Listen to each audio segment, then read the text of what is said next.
Hi guys, I am Rihanna and your medical technologist intern, and I welcome you to the first ever episode of Medical Concern Studios podcast. On this podcast, I'll give a heads up and ideas in regards to your medical concern based on researches and data. For today's episode, I'll be talking about synovial fluid. Any concerns or comments you want me to read, just post it here on our comment box in this live streaming.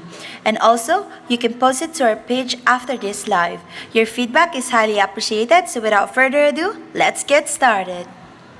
Synovial fluid is a viscous liquid which contains protein and hyaluronic acid and serves as a lubricant and nutrient for the joint cartilage surfaces.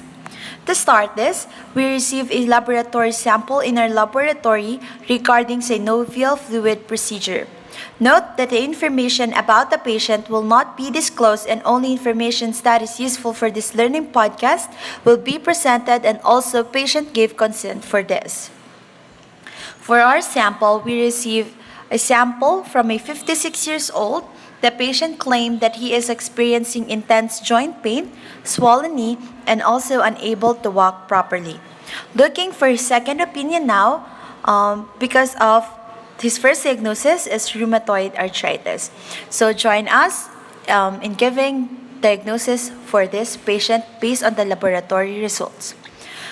For the gross description, remember that it's most important procedure in histopathology. So regarding to the synovial fluid sample, this is done to test between inflammatory and non-inflammatory synovial fluid. We receive a sample data reference. Sample was taken using EDTA for a cytologic evaluation. A 5 ml specimen, cloudy appearance, chalk 1 color, could indicate gully deposit crystals, low viscosity, and also odorless. Upon receiving the specimen in the laboratory, the medical technologist who is responsible for running the specimen into the machine explained the process. The medical technologist centrifuged the specimen for 10 minutes under 2,000 per revolution rotations per minute. After that, if there's supernatant crystals evaluation, just like the patient had, she used a spatula and also lens paper to get the supernatant crystals and also to cover it up. She also used a labeled cassette and placed it in the formalin for fixation. Make sure that it's properly covered. The medical technologist also used one slide and got 2 drops of the sediments and then made a thin smears. Note that it will be difficult to identify if not properly smeared. Neutrophils from 1 nuclear cells will be impossibly seen. The medical technologists used a pull-apart smearing method and dip it in a 95% ethyl alcohol for 30 minutes for fixation.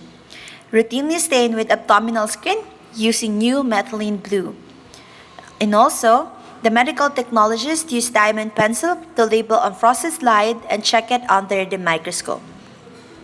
So based on the result, after checking under the microscope, there's 60 to 80% neutrophil predominance and also greater than 20,000 WBC count. So, to all the listeners right now, what do you guys think is the diagnosis for this patient?